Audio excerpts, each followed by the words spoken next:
Ultimately, in every battle, there are people who pay the price, and some of your supporters paid the price during Maandamano. You think where we are currently, there's justification to what happened during Maandamano, the people who lost their lives and all, because at the end of the day, the drums have gone quiet and there's silent negotiations at Bomas of Kenya. Yeah, no, we said that the time had come after this plea by our international friends that we should embrace negotiations, dialogue.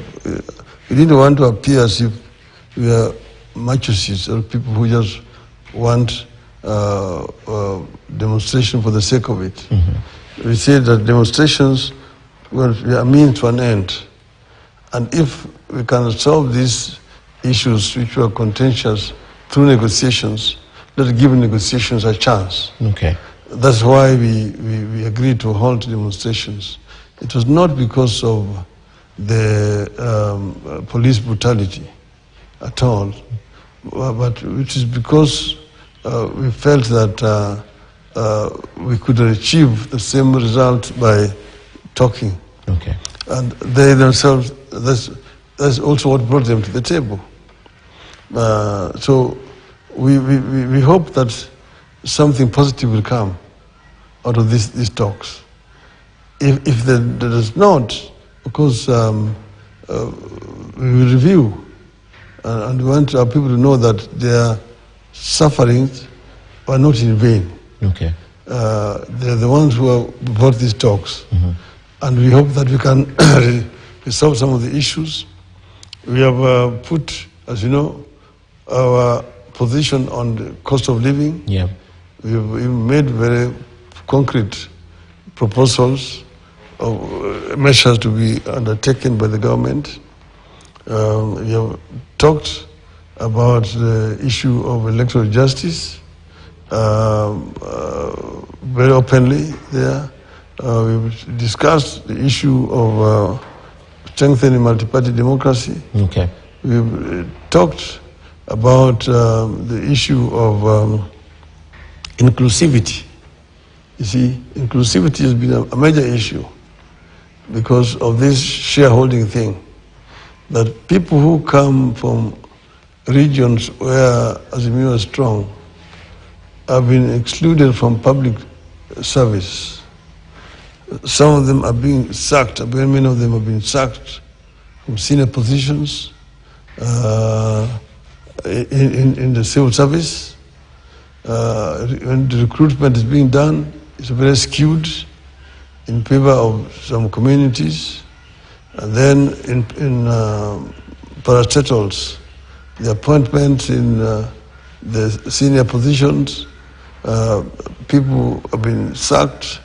So there are a few they appointed into positions as members of boards or chairmen, which meets once every 3 months, and you're paid 20,000 shillings of sitting allowance. But the big positions go to particular, the many shareholding communities in Kenya Kwanza. Okay. So on that, if I would say that you, because you said it's Maandamano that brought them to the table, you used Maandamano to get to sit and talk with Kenya Kwanza side. Would that be true? If I would say you used the Maandamano to bring them to the table?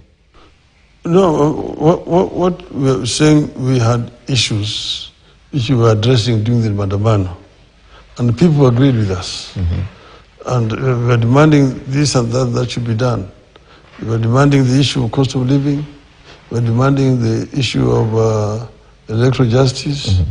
We were demanding the issue of non-interference with political parties and so on. And they agreed that we can sit down and discuss these issues. Okay. Let's now go to the cost of living. We are worse off than we were, or Kenya is worse off than it was pre-Maandamano and during Maandamano. When the drums went silent right now is when the cost of living looks like it's blowing the roof. So it's not really achieved what you were agitating for at that time? Because the talks are not yet over. You believe the talks can bring down the cost of living eventually? Let's wait and see. Okay. But what I'm trying to say is the Kenya Kwanza administration has got its priorities very wrong. Okay. First, they raised the hopes of people too high in the campaigns. And I think they felt that the Kenyans are gullible. Once we have taken power, nobody will question. Mm-hmm. And so they didn't realize that we live now in a completely different era where people remember. Like when you look at TikTok or the other social media postings, you can see them talking before the elections, and now the language they're using right now, that they have forgotten what they said. You know, they were in government, but then they were spreading propaganda that there was a handshake government, that I was in government. Yeah. You are responsible for the current state of affairs. That's what they're talking about, which is basically cheap and stupid propaganda. I mean, what position did I occupy in the government? What ministerial position did I or any of my members occupy in government? Or diplomatic positions, or in parastatals? Nowhere. Mm-hmm. It is Ruto who was the deputy president. Most of his ministers now are with him in government. The permanent secretaries appointed were with him in government. People he had put in parastatals were all with him at that time. Yet he was complaining Uhuru. Now Uhuru is out of government for 1 year. Huh? Uhuru reduced VAT on fuel from 16 to 8%. There's a lot of pressure. He has taken it back to 16%. You see, all the things he was opposing, he has now imposed himself on the people.